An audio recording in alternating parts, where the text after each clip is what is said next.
Hello and welcome back. Today is part 2 of a series of traveling from Macaé to Unamar. And the purpose of going to Unamar is to go to a farmer's market. It's a small farmer's market, but they have some good products there. And one thing that I wanted to show when I get there is the way that meat is hung in the market.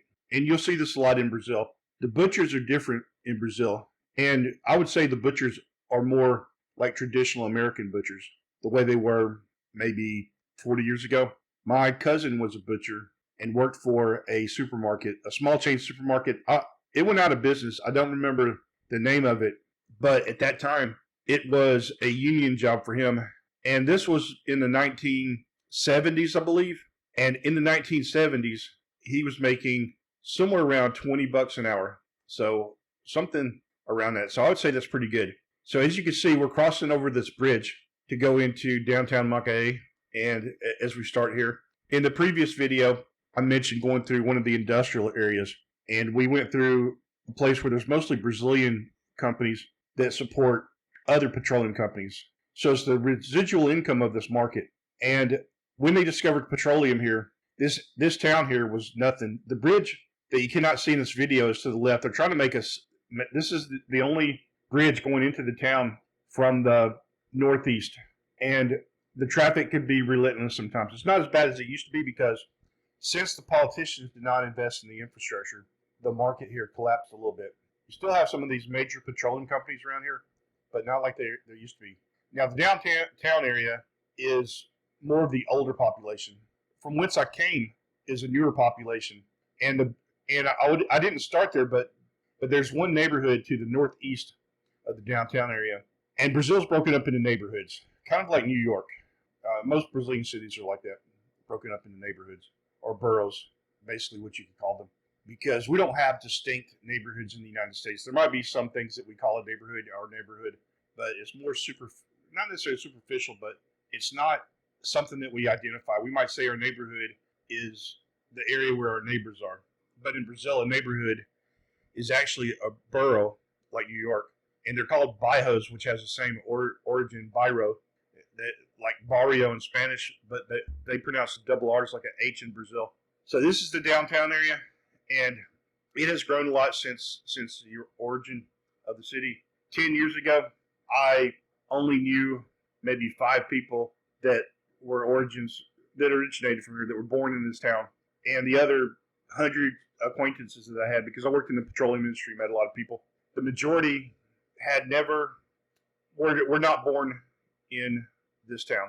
So this area right here, most of the shops and businesses here, if they're not in the medical industry or some chain store, which there are very few of those, most of the shops here are local, are from the local population. And when you go outside of this area, they're more like immigrants from other parts of Brazil. So this town went from a fishing village with a couple of thousand people, maybe at the most, to 500,000. It jumped up to about 500,000. And then in 2015, when the corruption scandal occurred, it dropped down to 2,500, 200,000, 250,000. So now the traffic is not too bad. It looks bad right now, but take into consideration, as I mentioned in the last video, that this is probably due to people traveling during Carnaval. This is a Saturday, and the traffic is usually very slow on a Saturday.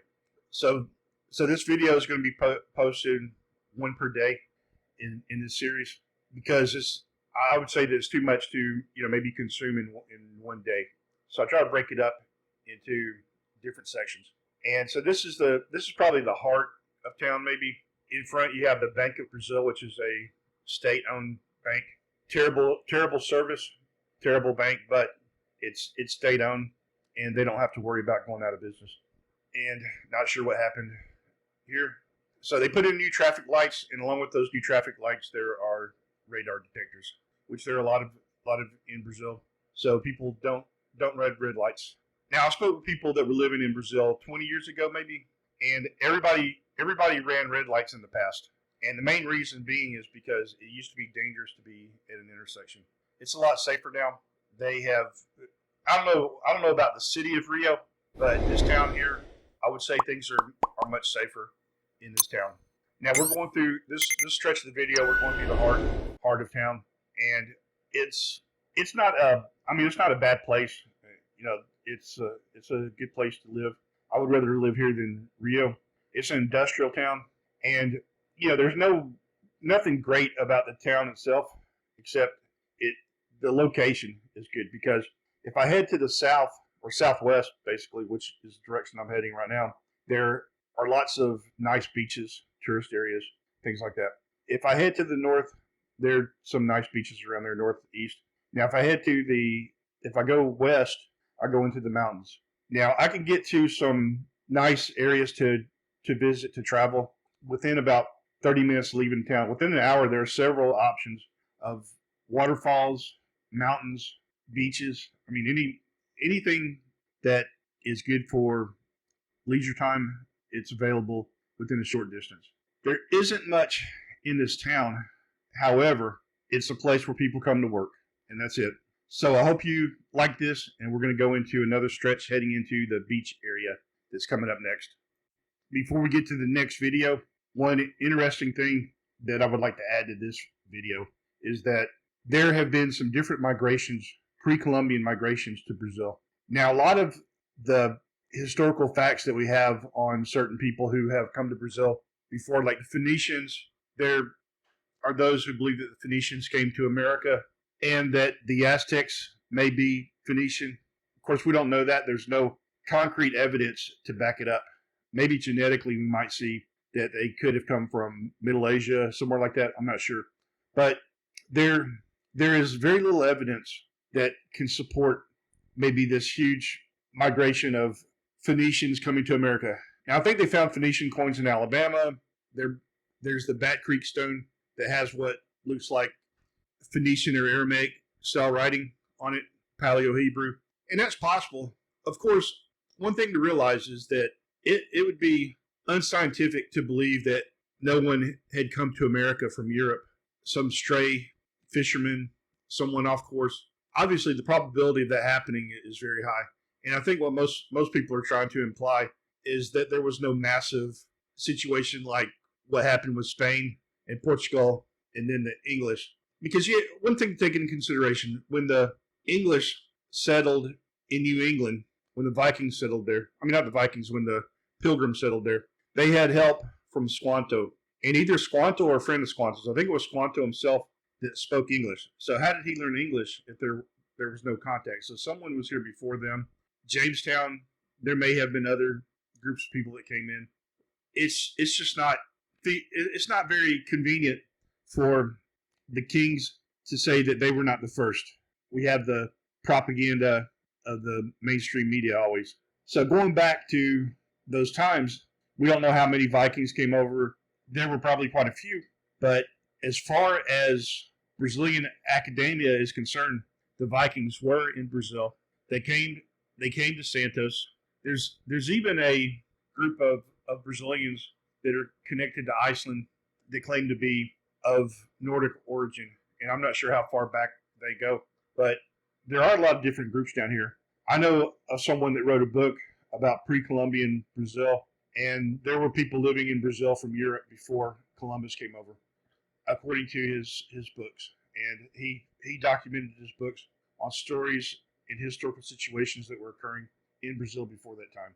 So whether it's true or not, we do know the Vikings were here. There are evidences like they know that they came to Santos, and some believe they went from Santos across the land to Paraguay and Bolivia. Now, they could have gone down to Argentina, too, and came up through the river. I'm not sure. That makes more logical. Maybe they were in both places.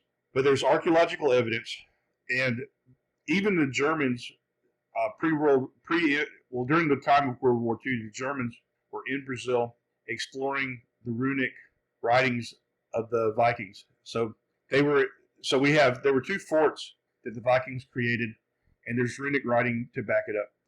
The other thing is there is a genetic connection between Norwegian dogs and Chilean dogs. So there's a lot of evidence, and to defute, and there were other groups of people here. I'll talk about some other populations, like Confederates and other people. So stay tuned for the next video. I have more Great things coming up. Thanks for watching. Thank you for joining me on this Brazilian adventure. If you enjoyed exploring Brazil with me, don't forget to give this video a thumbs up. Subscribe to Lost in Brazil for more exciting content and hit the notification bell so you never miss an update. Share your thoughts and questions or suggestions in the comments below. I love hearing from you. And until next time, obrigado and safe travels.